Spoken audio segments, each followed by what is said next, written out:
Hello guys, welcome back to my channel. Today we have Veiled in Stars and Silver by Jay and Curtis. This is a Peter Pan retelling. It's part of, I'll say it's part of a series. It's part of a series by different authors that rewrote retellings. So I believe the next one's actually a Swan Princess one. Is that right? The Swan Princess? Know about Odette, all of that. So I am actually quite pleased how I read this one actually in, I would like to say one sitting, but time I got halfway through the book, I was like, I need to go to bed, I'm tired. So after that I did wake up and I went straight to reading it and finished it. Lovely. Loved it.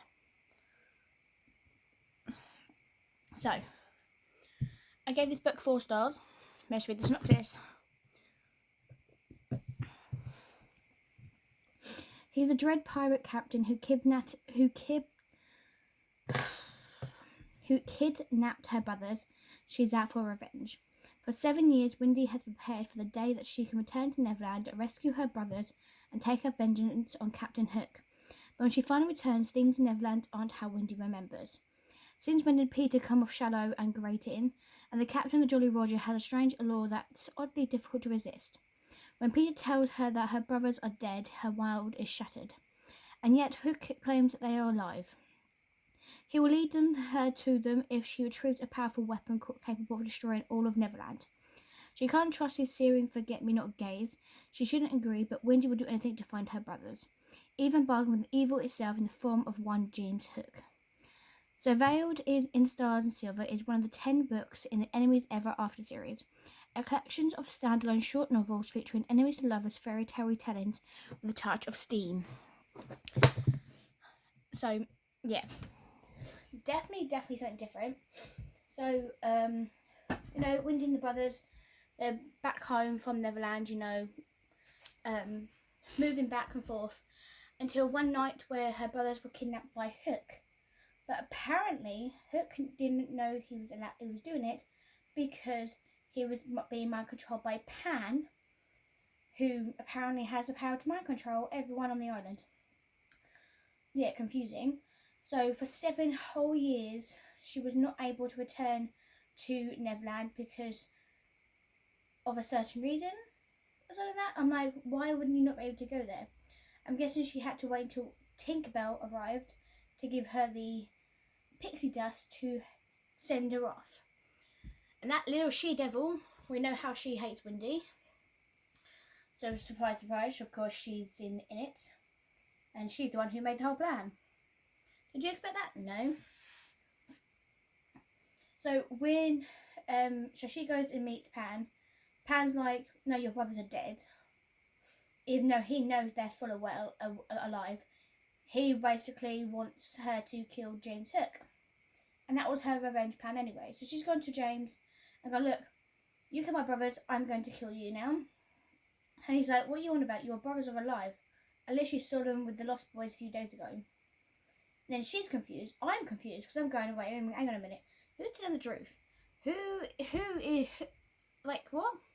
So bear in mind, the boys are alive, but they do not remember having a sister because, bear in mind, they've been in Neverland for 7 whole years and they don't remember any of it.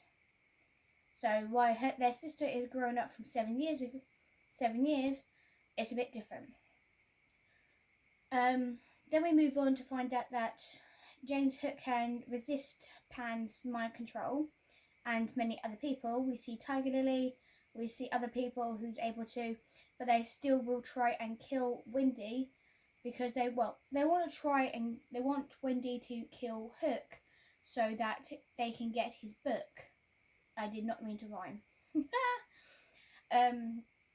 And then they want Wendy to find the dagger to control the rest, but this was not Pan's idea. Apparently, Wendy figured out that how is Pan able to control people outside of Neverland? Then she figured out when Tinkerbell's always with everyone else, so that's how they control. So it's Tinkerbell. Tinkerbell's always the one who's doing it. So when they think Pan's gone, it's actually Tink that's been doing it. And every time, so Pan wanted to go back and find the dagger himself. But every time he went back to the human world, of course, he would grow old and grow, older. So I was like, oh, okay, we're going to have something snap from him. No, James Hook, let's just say they went to the human world, back to basically Wendy's world, and her uncle is a filthy animal. Let's just say that, gross, disgusting thing. Calls her a whore and everything. I was like, wow, that's just mean.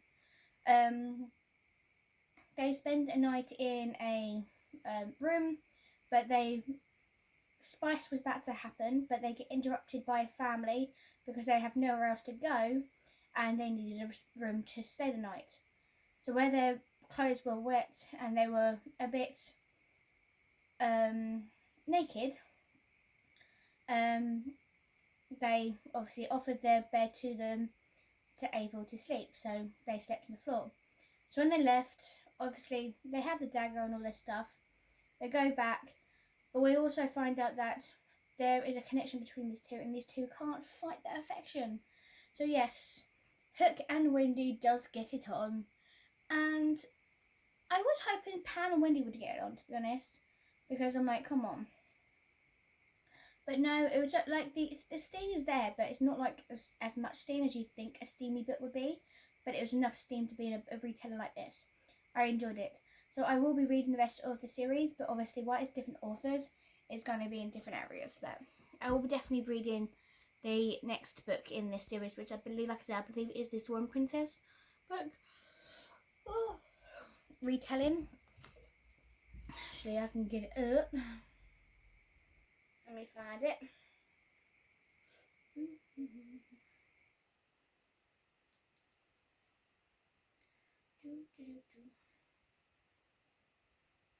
Right, so yeah, the next book is Kissed by Stormy and Lilies, a frog prince retelling. Oh, I thought it was different. So yeah, we have the Frog Prince next, I believe. Yeah, Frog Prince retelling by E.V. Everest. So these books sometimes I couldn't find because on Amazon they're actually on paperbacks. So I will be looking forward to find out whether this book is going to be there or not. So we'll see. Anyway, thank you guys for watching, and I'll see you guys next time for the next book review, which will be the first book for May. Let's see how many books I can get through May, because we're getting closer to my due date, guys. Excuse me. So we're getting there, okay? We're almost there. I've got a couple of months to go, and I have my son on its way soon. So there we go. Thank you guys for watching. I'll see you guys next time. Bye.